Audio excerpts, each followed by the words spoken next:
parts of southern and eastern Scotland may also brighten up, but for many it will just stay pretty drab. Where it does, 10 or 11 the top temperature, bit of brightness, could see those temperatures getting up into the teens. And again, the wind's fairly light for most places. Friday we'll start to see a change, but again for most it'll be dry. Some light rain and drizzle over northern England, North Wales, turning wetter in the far northwest and windier here as well. This is an active weather front that's going to bring a change, getting gusty and turning soggy. Further south, generally dry and with some sunshine, 10 or 11 degrees Celsius, but it's going to turn colder for all of us through the weekend. A nice bright morning will generate a lovely warm day, right through to the evening. Boxed Solar, sponsors of weather on GB News. The latest GB News travel. Good evening, I'm Sean Moore. In South Yorkshire, the M18 northbound has got queues. It's blocked for recovery work following an accident at junction 6 for Thorn. Into South Yorkshire, the M18 northbound's queuing. It's blocked by an accident. That's at junction 4 for Westmore. Leicestershire, the M1 northbound, delays are easing after an earlier accident just before junction 24 for Nottingham South. Buckinghamshire, the M25 anti-clockwise, there are severe delays with an accident closing a lane at junction 16. Queues are back to 18 for Chorleywood. Berkshire, the M25 clockwise, a broken down van's closed a lane after junction 15. That's causing queues back to junction 14 for Heathrow Terminal 4. And in Swansea, the M4 westbound's got severe delays and accidents closed a lane from junction 46. That's through to 47 for Swansea West services. That's the latest. You can stay up to date throughout the day by visiting our website gbnews.com. There's only 2 weeks remaining to win Christmas on Us this year.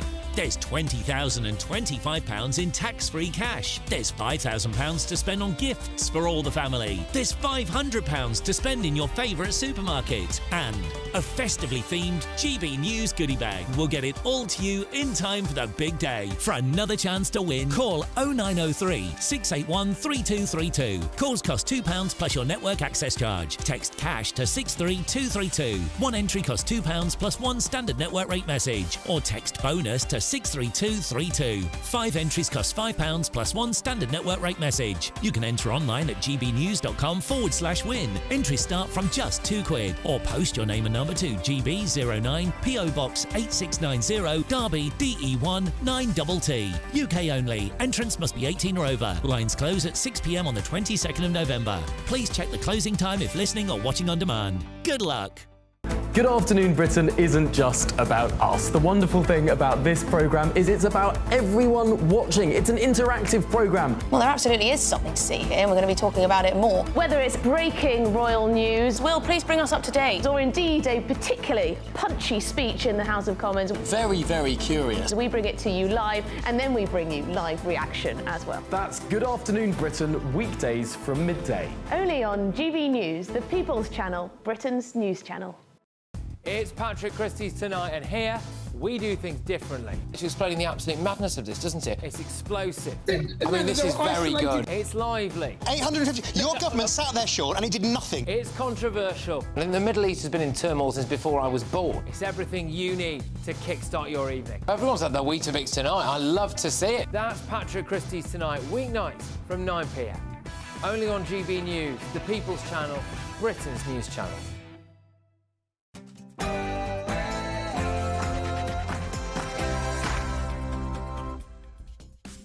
Good evening. Senior Daily Telegraph journalist and podcaster Alison Pearson had a knock on the door this Sunday. I wonder, is free speech now really in danger in our country? I fear that perhaps it is. The Chagos Islands, the government are sticking to their line that somehow the Americans think it's a good deal. Well, Biden might have done. Let me promise you something. The Trump administration will not take the same view. I think the government will have to change tack. And our farmers will be protesting in London next week on the 19th of this month. There'll be a National Farmers Union lobby. There'll be a bigger alternative protest too, as farmers now threaten a strike, believe it or not, withholding meat from supermarkets. Are they serious? All of that coming up in just a moment, but first, let's get the news with Sophie Reaper.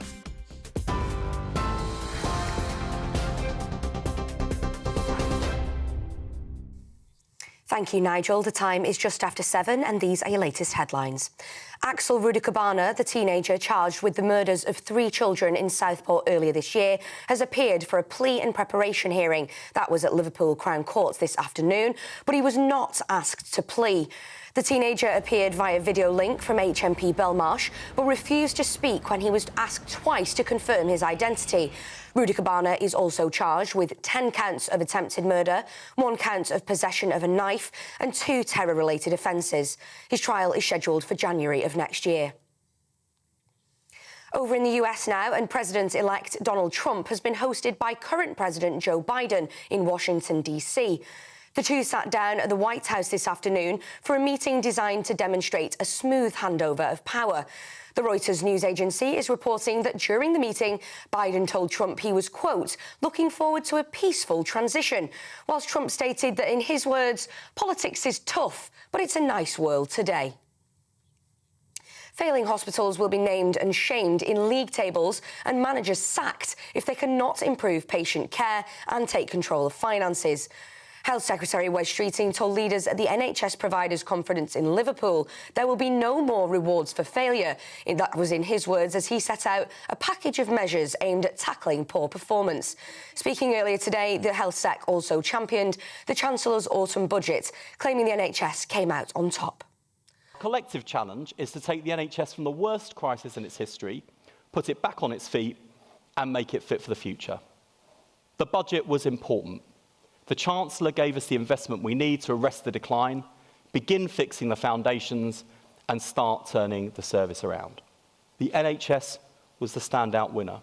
We're delivering the largest health capital budget since Labour was last in power and the biggest cash uplift in day-to-day spending of any government department.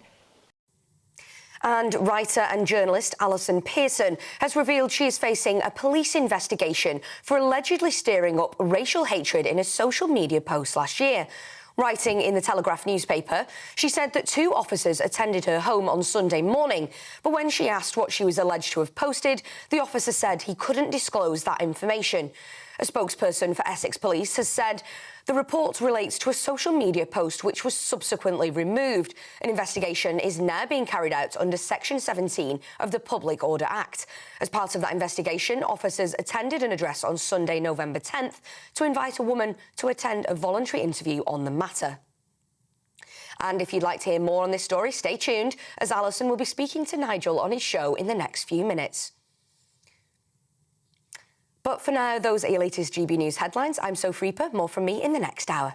For the very latest GB News direct to your smartphone, sign up to News Alerts by scanning the QR code or go to gbnews.com/alerts.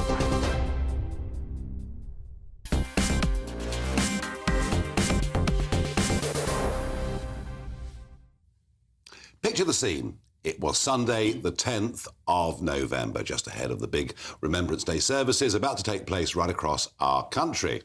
And there, at a home in Essex, was Alison Pearson, Daily Telegraph columnist, podcaster, commentator, and I understand she was actually in her gown and slippers when plod, knock on the door. What on earth could this be all about? Well, Alison joins me right now.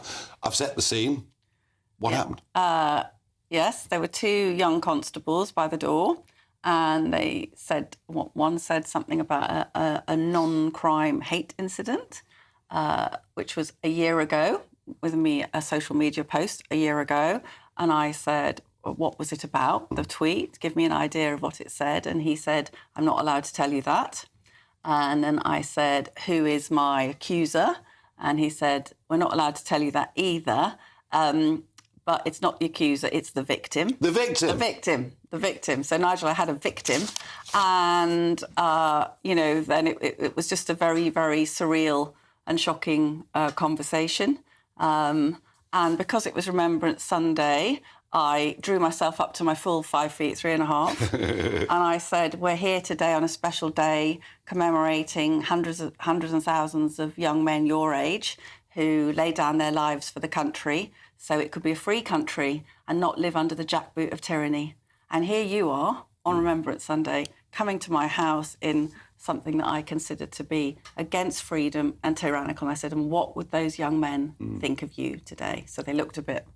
I think the poor coppers probably thought, we've got a right one here. But well, they did. But I mean, so they knock at the door, and that's obviously slightly threatening. Not something I suppose you're particularly used to in your life. But they can't tell you what you've done. No. They can't tell you who the victim is. No. So what are they doing? Just trying to frighten you? Well, I said to them, how would I defend myself if I don't know any of the relevant details? And they looked a bit, again, a bit confused. I think they may have been on a sort of bacon roll run when they were told to come up. But it was, I'll tell you now, Joe, it was shocking. It was upsetting. I'm a law-abiding person. Nobody likes to... I respect the police. I want to trust and respect the police. This seemed to me a completely mad overreaction. Whatever it was that I posted a year ago on X, I'm not in the habit of writing anything horrible and inflammatory. If I wrote something that was unwise, and I appear to have deleted that tweet, I have no memory of what it was. I still don't think that's a proportionate response to something that I think that they might, looking at what Essex police are doing and forces around the country, I would say they're getting more interested in trying to solve thought crime than the kind of crime that normal people are interested in. Burglaries, sexual assaults, muggings, people having their phones nicked. The stats are really incontrovertible. So you view this as, you really feel that you are being harassed under a thought crime? Yes, I do. What also surprised me was, a non-crime hate incident suddenly has criminal implications, apparently. Yes, it does. Now, when Suella Braverman, Kwasi will know about this, when Suella Braverman was Home Secretary, she thought these non-crime hate incidents were bad because they impacted on freedom of speech, right? Because they had a chilling effect on freedom of speech. So she wanted to get rid of them. Apparently, Rishi wasn't keen on taking that kind of decisive action. So they came in with a code of conduct to tell the police to exercise common sense, proportionality. Is this in the public interest to go around to Alison's house and tell her that she's done this thing? Yes. Is this thing that's been done going to genuinely incite hostility? Is it going to have real-life repercussions in the world rather than just being something stupid that millions of us say on social media every day? Now, that was supposed to be enforced, and these non-crime hate incidents were supposed to be... The police were supposed to stop doing them. They're doing more of them. See, I wonder, because you're a well-known person, you've got a voice, front page Daily Telegraph today, you're here, etc. Yeah. But I wonder how many other people this is happening to who simply don't know what to do, where to go. And how long are they left hanging? A long time. So I heard from Maya Forstater. She is a leading light in the women's fight back against... defending women's spaces. She's been very, very brave. And she immediately messaged me and said exactly the same thing happened to me. They said, we can't tell you what your tweet said. We can't tell you who's accused you. She said she has been on the hook for a year waiting for the Crown Prosecution Service to decide whether to prosecute her. But the thing is, Nigel, the reason I decided to go public with it was because I felt ashamed. I don't want to be a person who's visited by the police. It's embarrassing, it's humiliating, but I can speak, OK? Yeah. So it's not shaming. I'm not ashamed that people come to my house with a really crazy overreaction to something that should just be let go. It's trying to shape the morality of the population, right? It's thought control. I'm allowed to say what I want. I mean, obviously, there are limits to free speech in the sense of inciting terrorism or riot. Nobody. But this is just within the realms of what normal people think. And I've heard from so many people today with lots of very upsetting examples. They're just normal people. The coppers come around. They haven't got my resources or my platform. Yeah. They're scared stiff. Yeah. They're embarrassed with the neighbours and the family. And they sit there thinking, God, are these people going to take away my livelihood, my reputation? And the hangover is if they this thing is successful, they could keep my personal data online, and if I applied for a certain position in a charity or working with children, I could be deemed a dangerous person because of one tweet last year. Unbelievable. I'm joined in the studio by Lloyd Russell-Moore, former Labour MP, and Kwasi Kwarteng, former Conservative MP and former Chancellor of the Exchequer. Lloyd, does this all go back to Equalities Acts at the end of the Labour government? I mean, what is the root of all of this in your view? Well, I think that there is some of it around going back to equalities and anti-racism, all that kind of stuff. But I think that it has got out of hand. I think it's got out of hand on all sides. If you remember, the Crown Prosecution Service prosecuted the woman who had a placard that said Rishi Sunak was a coconut. She was brown herself. And they prosecuted her, unpleasant thing to say, but shouldn't be a crime. Took her to court, and the court found that the Crown Prosecution Service had wasted public money, had found her completely innocent. But, of course, that meant that she was a teacher, she lost her job in that period, it uprooted her family. The same on the other side. We don't know what you said in this instance, but the same on the other side. To me, it seems that the first instant we should say to people is you have to have thick skin, and you can't be prosecuting people because you've upset other people. And the second thing is that we need a limit of time on this. You can't say, oh, well, something you wrote 10 years ago, now in hindsight, looks like it could upset people, because that also is an Kwasi, you guys had a chance to deal with this. Yes. And but look, it got worse. It did, because the culture became worse. If you look at the universities, you mentioned Suella Braverman. She was cancelled. Yeah. The no-platform cancel culture has everything to do with what happened to you on Sunday, because essentially people are policing thoughts. They're banning platforms for people who have other thoughts or have other ideas, and they're restricting the opportunity for debate. And that's what people can see, and that's why, I dare say people look at your show because we have debates. Yeah. We don't all agree about everything, but we have a wide range of debate. Whereas out there, in the kind of legal world, the political world to an extent, the universities particularly, there's a much, much narrower scope for debate. And I think what happened to Alison on Sunday reflects wider trends in society. So it's not just a legal police matter. This has become a bad law which started with very good intentions. So it had its roots in the Stephen Lawrence case, when people felt that racist incidents were not picked up and not joined together by the police. There was also the terrible, tragic case of Fiona Pilkington, a lady with a disabled daughter. They were subject to horrible abuse, Nigel, and Fiona ended up in a car, setting the car on fire with her and the disabled daughter. Absolute tragedy.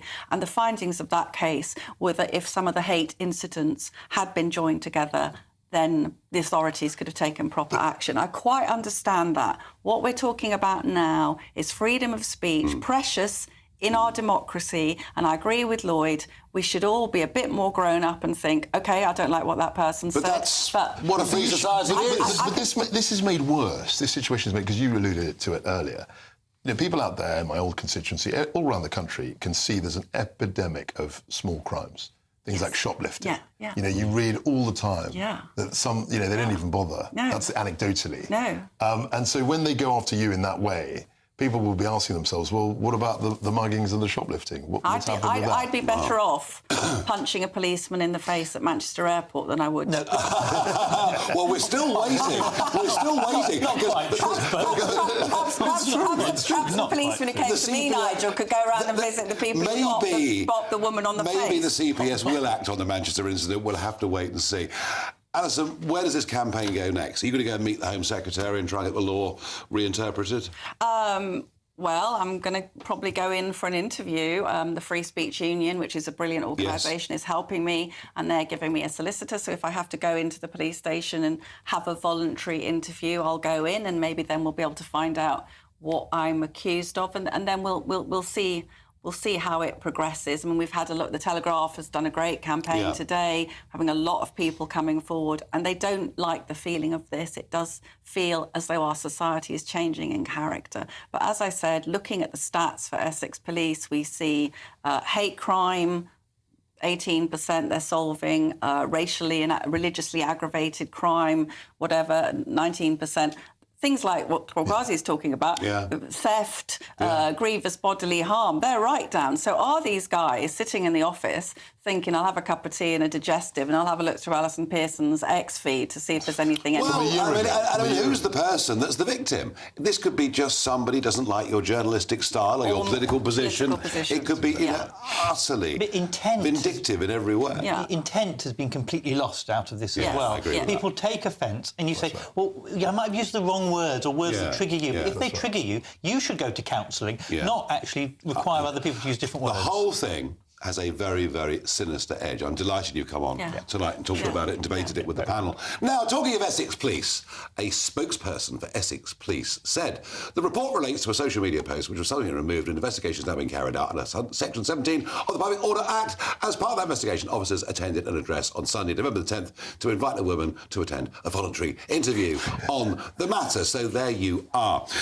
You can follow this story, GB News, on the X platform, on Elon Musk's brilliant free speech platform, where we can say what we blooming well want to, within reason, but have a proper debate so you can follow all of this. We are not going to drop this. We're going to keep on with this. X is where GB News will be picking up all of your comments and so much else too. In a moment, the Chagos Islands. Now, the government seem to be insisting that the Americans are very happy for us to surrender the sovereignty of the Chagos Islands to Mauritius. Well, I was in the House of Commons today, and I think they might be in for quite a shock with the incoming Trump regime.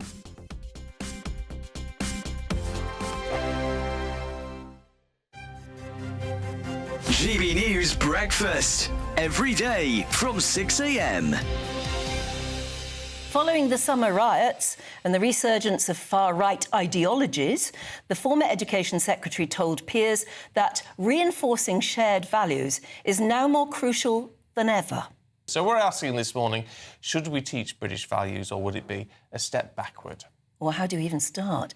To debate this now, we're joined by the Campaign for Real Education chairman, Chris McGovern, and political commentator Matthew Stadlen. Well, I think these days, particularly in schools, it's quite fashionable to look at the negative sides of Britain's identity, particularly British history.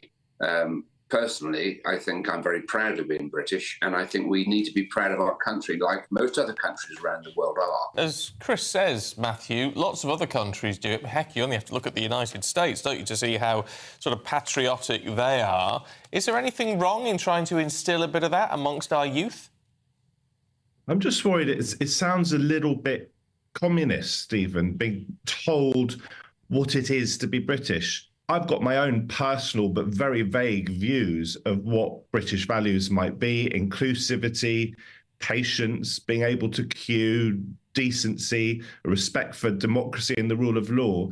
But I mean, very many people will have different sets of values. Some people are racist. So are British values racist? You talked about the far right. I think we all know what the far right is. It's sort of violent, xenophobic racism. But if you have, say, I don't know, 3-4 million people in this country who might describe themselves as racist or far right, and they're British, or as British as you lot and as I am, does that mean those values get taught in schools? My worry is it's a little bit communist. GB News, the People's Channel. Weekdays on GB News. Wake up to breakfast every day from 6 a.m. Followed by Britain's newsroom at 9:30. At noon, it's Good Afternoon Britain. Followed by Martin Daubney from 3 p.m. Only on GB News, the People's Channel, Britain's news channel. In the GB newsroom, we bring you the news as it happens. With our team of dedicated journalists across the UK, we're ready to keep you up to date with what's happening every half an hour, every single day. Bulletins here on GB News, the People's Channel, Britain's news channel. We're proud to be GB News, the People's Channel. And as you know, we always love to hear your views. Now, there's a new way of getting in touch with us at gbnews.com/yoursay. By commenting, you can be part of a live conversation and join our GB News community. You can even talk to me, Bev Turner, or any of the members of the GB News family.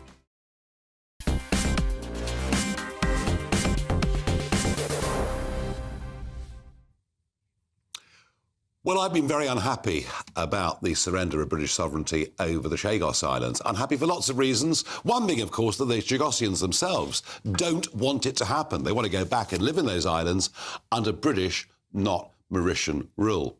But I had a feeling, right from the very start, what would happen if we got a different American president after the elections on November the 5th. And I was very pleased today that the Speaker called me for an urgent question immediately after Prime Minister's questions, and this is just a bit of what I had to say. Mauritius has no legal or historical claim to the sovereignty of a group of islands that are 1,300 miles away from where it is. Nor does, from the International Court, it was purely an advisory opinion. There is no legal reason why we have to do any of this. Now, I warned the Foreign Secretary 6 weeks ago in this chamber that it was an enormous mistake to do this, given that we had a US presidential election coming up on November the 5th.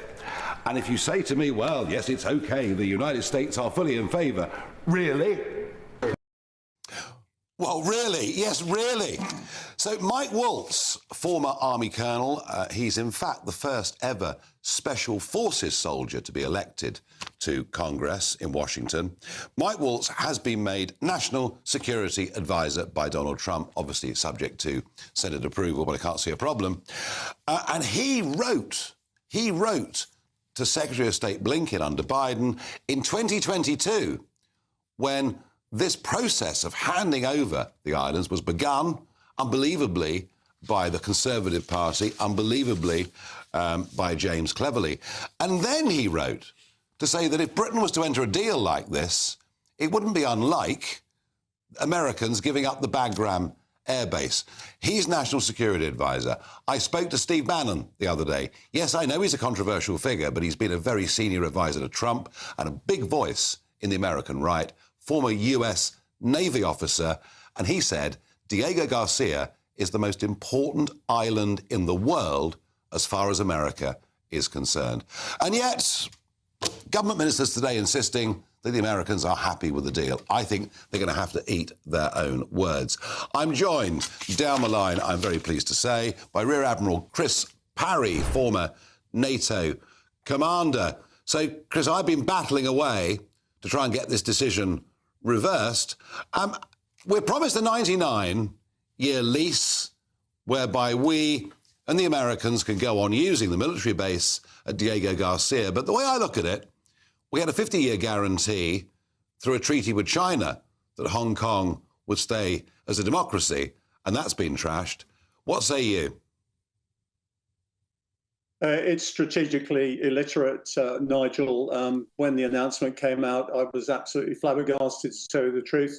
I think it probably is caused more by a government that wants to display its decolonisation and ideological credentials than any strategic sense. I mean, even if we are able to lease the Diego Garcia Island with its fantastic air and naval base, the rest of the Chagos can be covered by other nations' navies and air forces. It's also the biggest marine protected area in the world.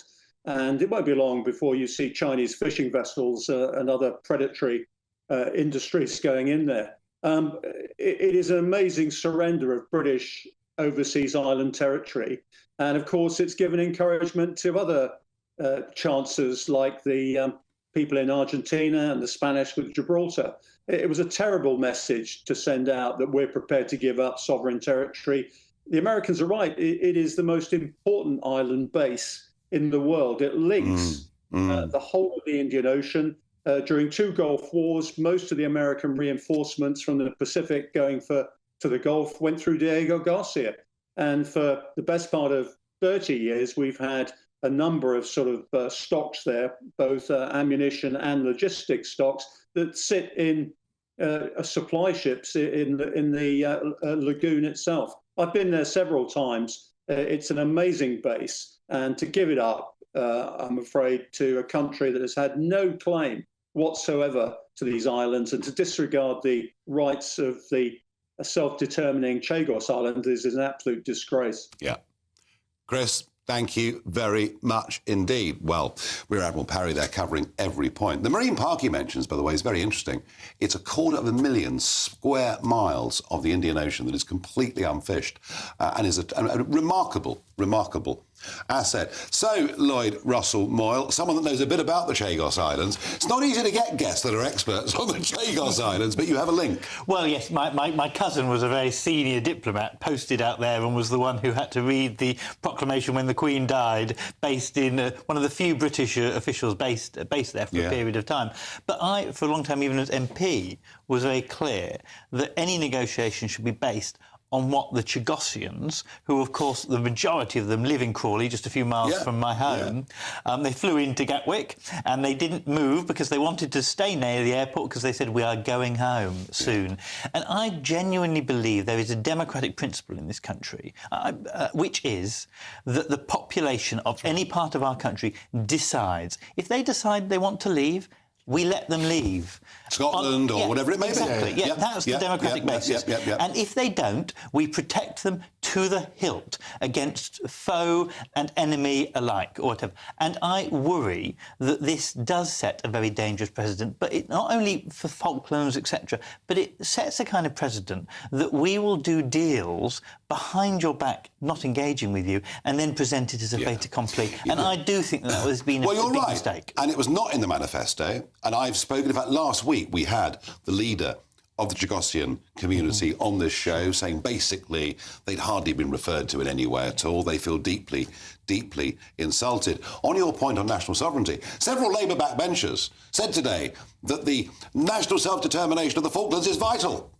The national self-determination of Gibraltar is vital, but not, it seems. That's right. The only way to stop this happening, I think, is to give all of our overseas territories an MP each. I couldn't agree more. In Parliament, they have an actual voice themselves. Yeah, that's right. And the French, of course, do this. They do it, and we had the chance to do it. I mean, in fact, Malta, you know, under the great Don Mintoff, he came to Macmillan all those years ago and said, look, we want to stay part of you. That's right. We love representation in Westminster. We got this all wrong. And then they said no, basically. Gibraltar still want it, though. Gibraltar still want it. Yeah. So I think the point that you made that was fundamental is that if the islanders themselves want to stay part of Britain, who are we to say, no, you can't, you've got to become part of Mauritius? I mean, that seems bonkers. And it was on that exact basis that we went to war nearly more than 40 years ago now in the Falklands. That was the whole point. I mean, if, you know, by a miracle, a majority of them had wanted to be part of Argentina, the basis of that war would have not existed.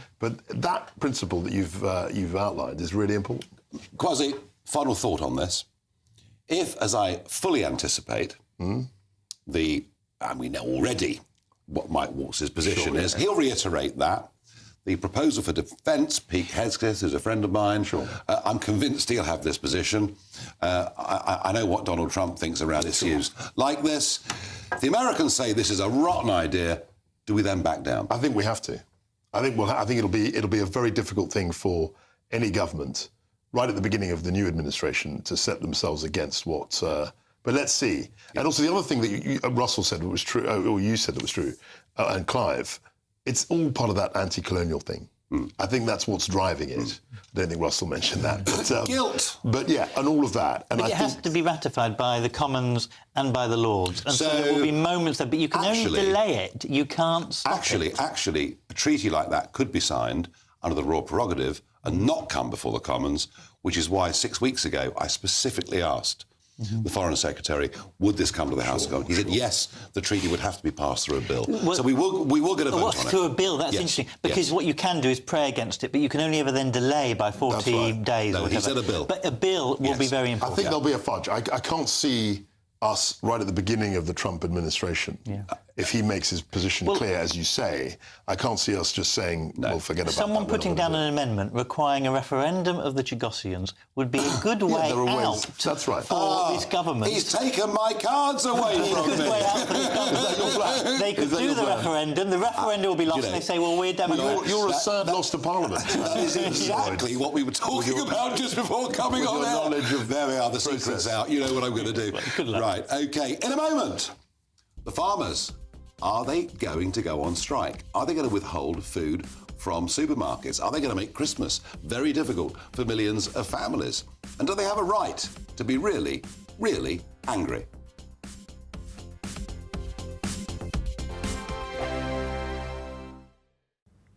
Evening. Thanks for joining me for your latest weather update from the Met Office here on GB News. A lot of cloud around tomorrow. For many, it'll be a duller day compared to today. But again, for most places, not going to be much rain around. It has been a very dry start to November, thanks to high pressure by and large. Changes are on the way, particularly as we go towards the weekend. There is a weather front just slowly working south, but it's kind of fizzling out, bumping up against that high pressure. Will still bring some rain and drizzle, just trickling its way south across parts of central and eastern England through the night, eventually turning things a bit damp across the southeast. Ahead of it, temperatures could dip down to single figures, but behind it with a lot more cloud, generally a milder night than last night. Could again be some mist and fog patches forming through parts of southern Scotland where we do get the clearer spells, and it will be a damp and potentially drizzly start to the day across southernmost counties of England, so a very different feel here compared to today. Elsewhere, most places just dry and cloudy, but there will be some holes in the cloud here and there. Thick cloud, though, for northern Scotland means a dull and damp and at times drizzly morning for the Highlands and the Western Isles. Let's go through the rest of the day. Not a great deal will change. I'm hopeful the rain and drizzle in the far south should scoot away, and also that skies will brighten over central and eastern England in particular. Decent chance of seeing some sunny spells coming through. Parts of southern and eastern Scotland may also brighten up, but for many it will just stay pretty drab. Where it does, 10 or 11 the top temperature, bit of brightness, could see those temperatures getting up into the teens, and again the wind's fairly light for most places. Friday we'll start to see a change, but again for most it'll be dry. Some light rain and drizzle over northern England, North Wales, turning wetter in the far northwest and windier here as well. This is an active weather front that's going to bring a change, getting gusty and turning soggy. Further south, generally dry with some sunshine, 10 or 11 degrees Celsius, but it's going to turn colder for all of us through the weekend. Welcome to State of the Nation, daily plunge into the stories shaping our country. I'm Jacob Rees-Mogg, and Monday to Thursday we bring you the insights, the facts, the truth about how our country is being governed. Because what happens in Downing Street matters down your street. Tune in to State of the Nation every Monday to Thursday, 8 to 9 o'clock. Only on GB News, the People's Channel, Britain's news channel. It's Patrick Christie's Tonight, and here we do things differently. It's explaining the absolute madness of this, doesn't it? It's explosive. I mean, this is very good. It's lively. 850. Your government sat there short and it did nothing. It's controversial. And the Middle East has been in turmoil since before I was born. It's everything you need to kickstart your evening. Everyone's had their Weetabix tonight. I love to see it. That's Patrick Christie's Tonight, weeknights from 9 p.m. Only on GB News, the People's Channel, Britain's news channel.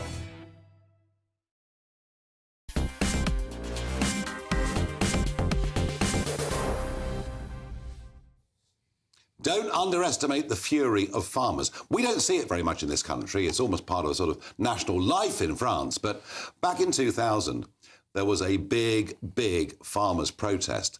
They blockaded refineries all over the country in a protest at the price of fuel. And it led to such shortages that there was a really big wobble. In fact, I would argue that was the worst moment that Tony Blair had as Prime Minister. The Conservatives, even for a brief moment, went ahead of Blair in the polls. So don't underestimate the farmers. But, you know, they need public support. People need to believe they've got a just cause if they're going to do this. Now, next week, the National Farmers Union are organising a mass lobby, and there'll be many hundreds, perhaps thousands of farmers coming down to Westminster to speak to their members of Parliament. But there's also an alternative protest that has been put on that may be a whole lot more vigorous. For some reason, the NFU don't seem to back that. But farmers are genuinely threatening to go on strike, and that would mean withholding meat, withholding vegetables from the supermarkets, from the high street shops. They say that the inheritance tax rules will literally destroy the family farm. Would they, Lloyd, be justified in basically going on strike and causing us a shortage of food in our shops? Do they have cause? Well, I think farmers actually are very badly treated in this country. I think the subsidy regime that we have recreated from Europe is not sufficient enough, and I don't think we value producing enough food in this country. However, I am not convinced that the change in the inheritance tax threshold, which most farms will not be affected for many, many years, there'll be a change in the rules before that even gets affected to them. I don't actually genuinely think that that is the issue that is going to shut down their farms or even is affecting their bank balance today, tomorrow or in the next 10 years. But I do buy the argument that maybe it's a straw on the camel's back, that they are fed up. They are fed up about other stuff. But if you look at the detail of these inheritance, it's 3 million for most farms threshold. For most farms, you'll be able to land trust parts of your land. If you're receiving subsidies for environmental protection, that is already excluded. So most farms will be prevented. And what it stops is the Dysons of the world buying up half of a county and treating it as a tax loophole. And this is actually true, isn't it, Kwasi? I disagree slightly with Lloyd. I think that what you find is that land prices in the south and east of the country are so massively inflated that you might have a 300-acre farm that is producing actually a profit of 30 or 40,000 a year, and it's worth 6-7 million. So that's right. I mean, the issue, two things here. Just because some people are using it as inheritance tax loopholes doesn't mean that everybody is doing that. And you've got many farms that have been in the same family for generations, 150, 200 years, and they're, as Nigel says, they're asset rich because the value of the farm is very high because of inflated land prices, but they don't have the cash. So what will happen is it might not actually crystallise in the immediate moment, but when people die, they won't be able to leave essentially their farms to their kids because the taxman will come after the tax liability. The kids will, in many cases, have to sell the farm. And that happens now with estates. Let's be honest, most farmers do not die on the job and then it inherits to the children. Most farmers, at least 7 years before they die, have already handed it over to their children. And then there is... That is not true. That is not true, because until now, there's been, under normal inheritance tax rules, yes, you've got to give stuff away 7 years earlier. But in the case of this particular, in the farming industry, it's never been a factor. No, it's never been an issue. So the son or daughter has taken over the farm, but they've left it in the name and also you will know. Left it in the name of the older person. You will know, especially with farmers. Accidents happen, lots of things happen, OK? So just to say that everyone's got 7 years, and they know that they're going to die and live for 7 years, and they can... That's a nonsense. But I don't think it will affect quite the numbers that I think it'll affect more than you think. And if it does happen, it's a disaster for the family. Do you know one thing about this country, and people from all around the world agree on this, is we do have the most amazing landscape. And actually, it's family farmers through centuries that have been responsible for much of it. And anything that damages that, I'm really worried about. What level of protest is justified in this situation? I think it's a huge... what level of protest is justified? I think they're justified to do this, because everyone else has a voice. We have free demonstration. People go on strike. People do all sorts of things. And now people on farms feel that their livelihood... And it's a generational thing. It's not just their own livelihood. It's for their children as well. And I think they're justified in making a protest. Quick little story to end this segment with. We have a situation where Trafford Council in Greater Manchester have got a problem. A lot of cross-channel migrants being housed at a local hotel. Real worries. The people already just can't get GP appointments. It's impossible. The hospitals are full. The waiting time at A&E is a disaster. So Trafford Council have got a solution. They've now got a private... I'm not making this up, I promise. They've now got a private healthcare provider who will be looking after those that have crossed the English Channel, meaning they won't be putting weight on local health services. Lloyd, it was interesting today and yesterday. It seems that the Prime Minister now is focusing on the small boats and the cost of living. The border, the cost of living. Almost like the same things that Trump won the election on last week. They're in real trouble on this. Well, this is a stupid policy, but it's been a policy for a long time. I went down and visited the Tory barge, if you remember that, in Portland. And during the pandemic, the hospital shut in Portland Island. And then when the barge was moved in, they got in private healthcare to provide healthcare on the barge. The local people said, if you're going to have the barge, why not reopen our hospital so that all the local residents benefit and the migrants, and then we've got enough numbers to keep hospital going. In Uganda, I mean, there's lots of problems with Uganda, but actually they're quite good on refugee understanding. They always say, refugees must access the general services, and that means the money from the refugees helps improve the general services for local people. This is a brilliant idea. And that's what we should be focusing on. Is that practical? We should substitute the Uganda plan for the Rwanda plan. That's a fantastic... Just solved in one moment. I mean, Kwasi, this issue, it really hurt. It does. Your party. I think Labour, and I mean, the smash the gangs narrative, I don't believe a word of it. But I mean, is it any wonder when people see little stories like this again and again and again that people are really cheesed off? Yeah, and look, I'm going to make a broad point here. We had our issues with this as Conservatives. It's part of the kind of the sense that people have that the state isn't working. It's a bipartisan issue. Obviously, whoever's in government is going to get hammered on this. And I think you're right. I think that this is why Trump, essentially the two reasons he won, were immigration and the cost of living.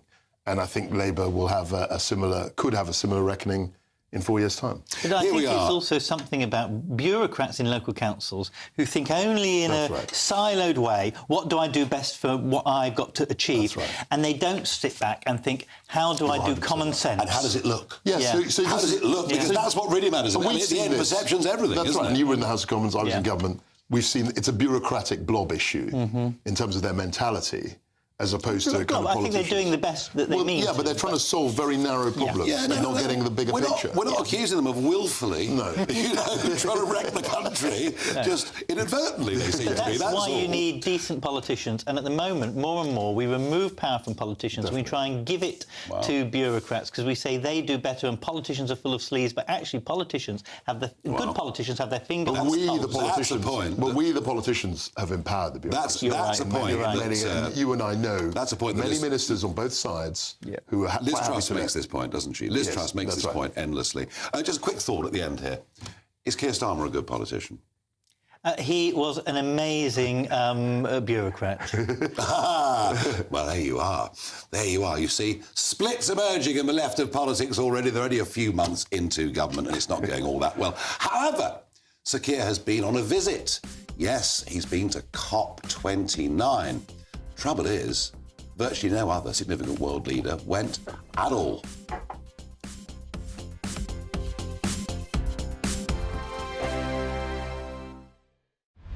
Britain's newsroom. Weekday mornings from 9:30. Maria, potholes, the bane of everybody that uses the road, whether you're a car driver or a cyclist. As a cyclist, are even worse. How have we got into this situation where our roads are in such a bad state?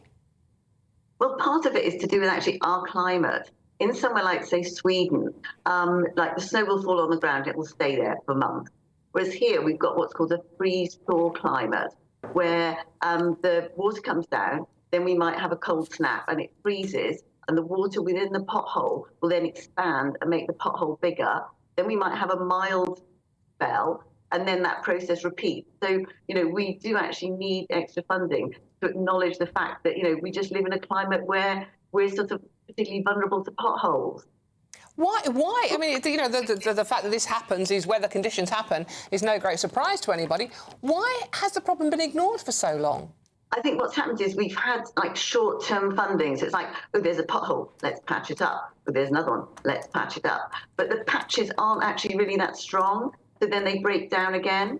So, really what we need is to have roads completely resurfaced, and then they'll just be pothole-free for a very long time. And that really is how funding should be. That's the direction funding should go in, as opposed to just sort of dribs and drabs here and there. Do you think this government are going to be good for the motorist, or is there indeed a war on the motorist still?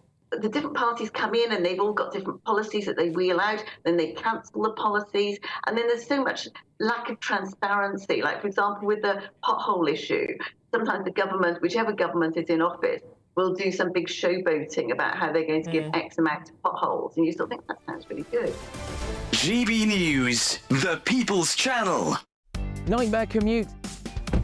Kick it up a gear with GB News Radio. You can listen online and on DAB+ and on the GB News app.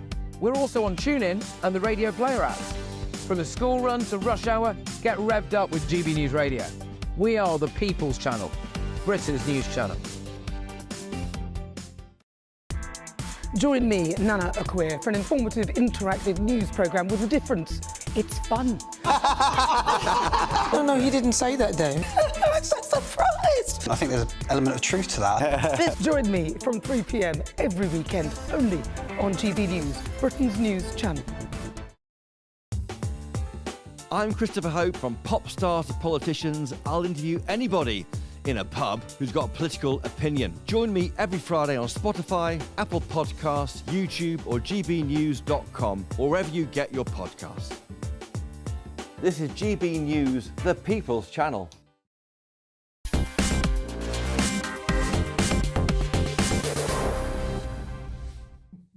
It has been the United Nations COP29 Climate Summit, and it's been taking place in Azerbaijan. Funny thing is that the president of Azerbaijan got up and described at the start of the summit, to save the planet, described oil and gas as a gift from God. Not off to the very greatest of starts. But don't worry, Keir Starmer was there. He's upping our commitment. We're going to cut emissions by 81% by 2035 against the base level of 1990. We're still very, very ambitious.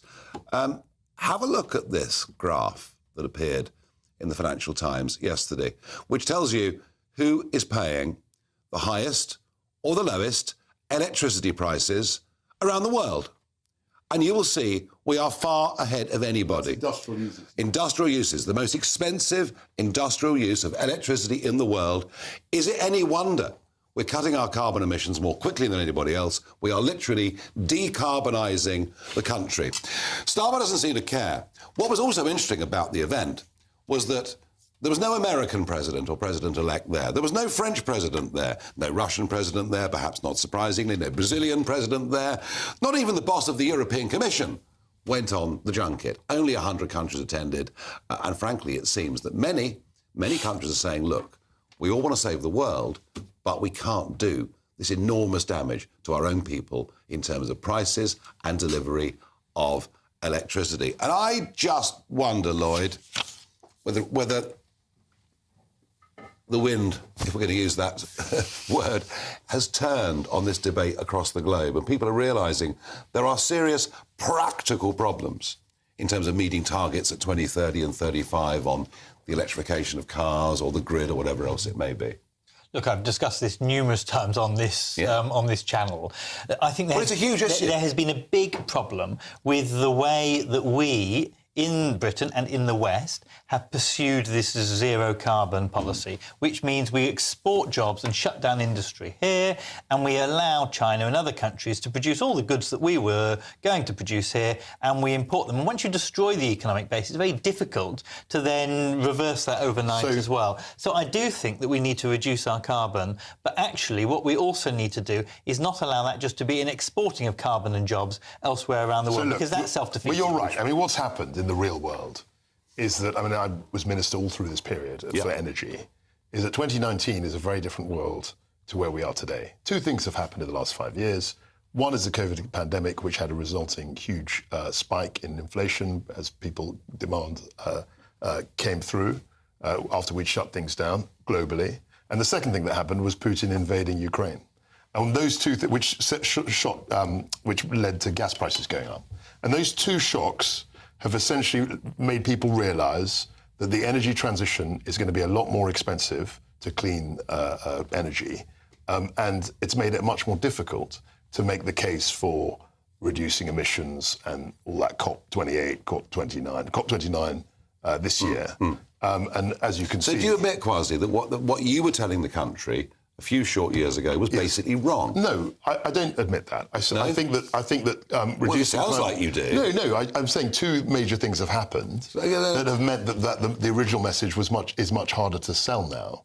But there is still an issue about trying to reduce carbon emissions. Do you think that the shift, and this really happened predominantly under Conservative governments and partly under you, of this really big push towards wind energy and increasing use of solar, do you still believe that's our future? I think it's part of the future. And I was always keen as a minister to stress that there's no silver bullet in energy. You've got to have a range of different technologies. You can't just rely... Yeah, but the emphasis has gone massively in that direction. It had. And it happened in your time. It had. And the coalition government cancelled the two nuclear That was mad. That was meant to be happening. And now we're only in the process of building two. To get the economies of scale, to get cheap nuclear, you have to build 3, 4, 5. I've always said... And we haven't even commissioned I agree with them that. So you need, as an energy minister, you need to have a range of technologies. But you were energy minister. I was. And I said we had no range of technologies. But why didn't you commission the third and fourth nuclear power stations for the economies of I drove Sizewell. I said that we should have Sizewell. Okay, two. And we should have. Fine. We should definitely have Hinkley. But yes, but you can't just conjure a nuclear power station out of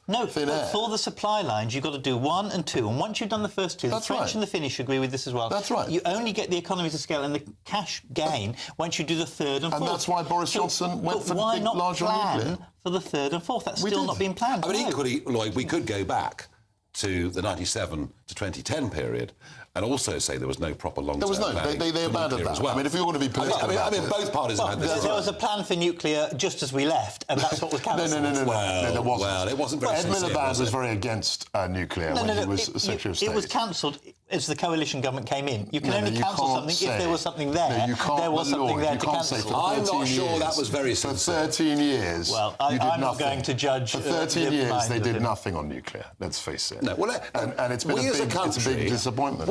We were a world leader. We were in the 50s and 60s. A world leader. We were 100% in technology 100%. and nuclear science, and we really had something to be very proud of. So what happened was we discovered North Sea oil and gas, and the Treasury looked at it and said, "Look, this is so cheap. Nuclear's so expensive. So why bother with nuclear?" And that led to the end of nuclear. Lazy. We thought we can just take this for as long as we can and live off it, rather than saying that is a gift from God. Let's invest that like the Norwegians do. Let's make sure that we do that for our future and use that to leverage new technologies. That's a whole. We didn't have a sovereign wealth fund because there's no way, given the social pressures we had, that we would have been able to squirrel away money. There was huge demand on unemployment benefit. There was huge demand. I mean, when North Sea oil came on stream, we economically were in a very bad place. That is exactly. So when people say we should have... However, even in tough times, just saving a little bit, 50 years on, would have been quite useful. And actually, your point about the civil nuclear programme, we should have stuck to that. Yeah. But we didn't. Right, well, there you are. There's almost a full admission there, I think, from Kwasi. They really didn't get energy right. I don't know.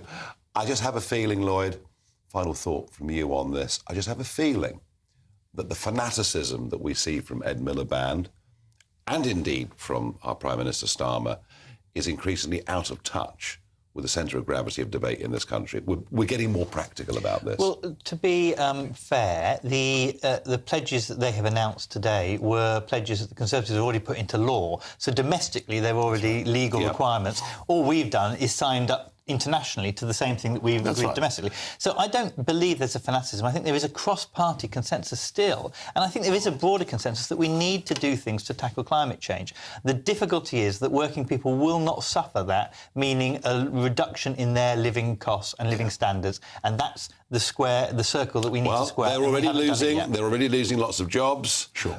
Many great skills in factories and production lines. Because of the neoliberal approach that we've taken to it, because of the price. No, because of the price. You see, he always goes back to He's the ideologue. In the end.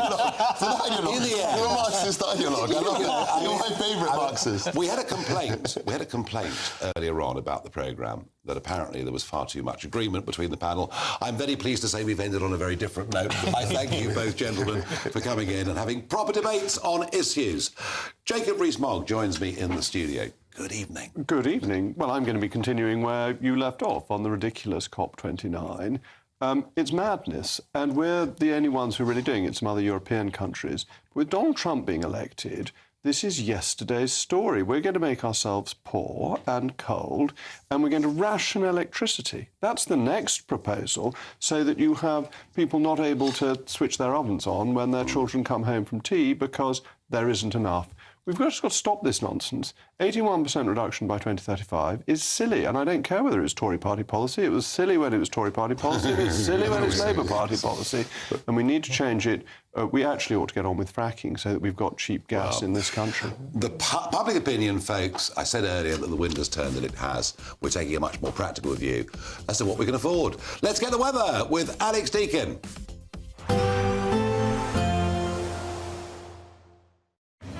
Even though we'll see a cloudy start, it'll be a bright outlook for the rest of the day. Boxed Solar, sponsors of weather on GB News. Evening. Thanks for joining me for your latest weather update from the Met Office here on GB News. A lot of cloud around tomorrow. For many, it'll be a duller day compared to today. But again, for most places, not going to be much rain around. It has been a very dry start to November, thanks to high pressure by and large. Changes are on the way, particularly as we go towards the weekend. There is a weather front just slowly working south, but it's kind of fizzling out, bumping up against that high pressure. Will still bring some rain and drizzle, just trickling its way south across parts of central and eastern England through the night, eventually turning things a bit damp across the southeast. Ahead of it, temperatures could dip down to single figures, but behind it with a lot more cloud, generally a milder night than last night. Could again be some mist and fog patches forming through parts of southern Scotland where we do get the clearer spells, and it will be a damp and potentially drizzly start to the day across southernmost counties of England, so a very different feel here compared to today. Elsewhere, most places just dry and cloudy, but there will be some holes in the cloud here and there. Thick cloud, though, for northern Scotland means a dull and damp and at times drizzly morning for the Highlands and the Western Isles.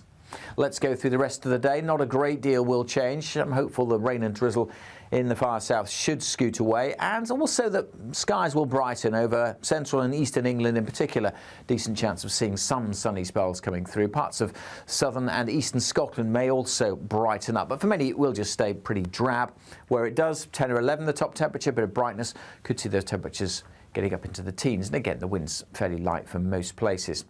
Friday we'll start to see a change, but again for most it'll be dry. Some light rain and drizzle over northern England, North Wales, turning wetter in the far northwest and windier here as well. This is an active weather front that's going to bring a change, getting gusty and turning soggy. Further south, generally dry with some sunshine, 10 or 11 degrees Celsius, but it's going to turn colder for all of us through the weekend.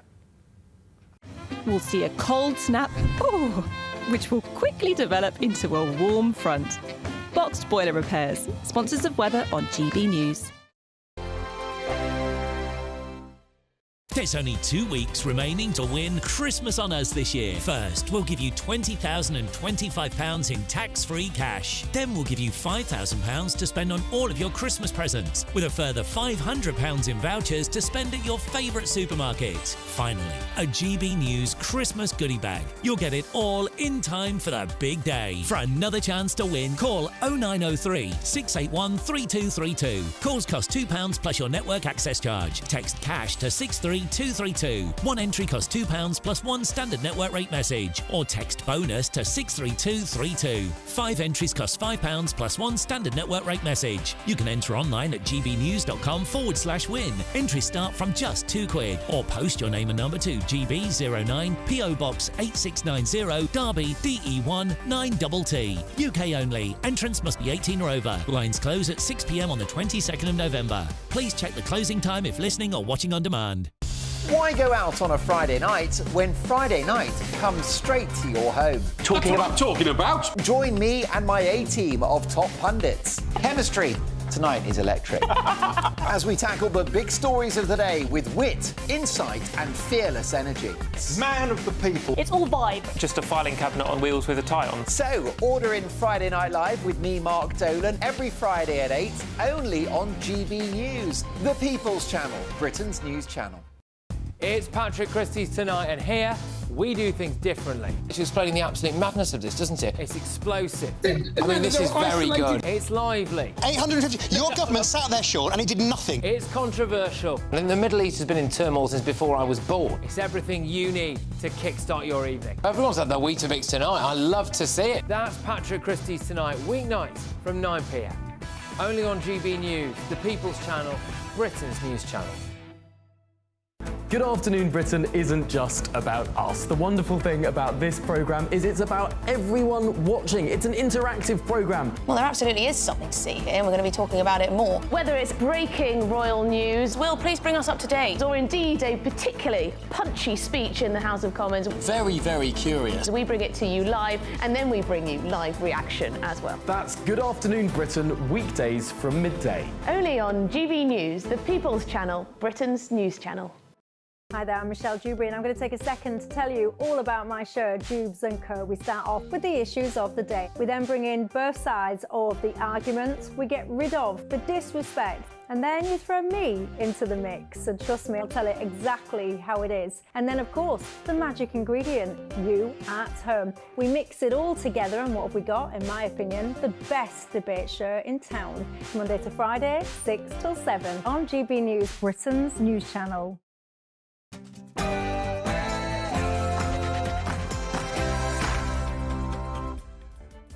Hello, good evening. It's me, Jacob Rees-Mogg, on State of the Nation tonight. The Reverend Starmer promised he wouldn't be telling people how to live their lives with his new net zero targets. But as it happens, his target is based on people reducing their meat and dairy consumption. Former Conservative Party leader Michael Howard joins State of the Nation tonight to discuss his excoriating attack on Tony Blair's revolutionary human rights law that has threatened the Constitution of the United Kingdom. Elon Musk is set to lead the Department of Government Efficiency, Doge, named after his favourite cryptocurrency rather than the rulers of Venice. As a former Minister for Government Efficiency, I very much hope he succeeds. Plus, as Nigel Farage revealed earlier, the full extent of Alison Pearson's treatment, we will be discussing this state-sponsored assault on the most valuable of all our liberties, freedom of speech. State of the Nation starts now.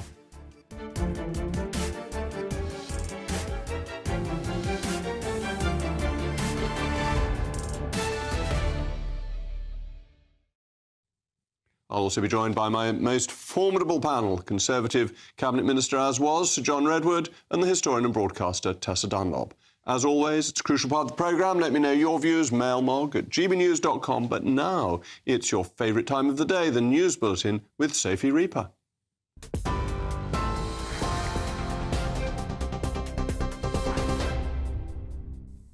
A very good evening to you. The time is just after 8 o'clock. Let's take a look at your latest GB News headlines. Axel Rudikabana, the teenager charged with the murder of 3 children in Southport earlier this year, has appeared for a plea and preparation hearing at Liverpool Crown Court this afternoon, but was not asked to plea. Our GB News Home and Security editor, Mark White, has more on this story. Axel Rudikabana appeared via video link from Belmarsh Prison wearing a prison-issue grey tracksuit. He declined to speak when asked to confirm his name and other details. This is his first Crown Court appearance since 2 additional charges were added to the indictment, one a terror charge, the other relating to the production of the biological toxin ricin. He's been remanded back into custody and will appear back here on the 12th of December. The trial is due to begin on the 20th of January. Over to the US now, and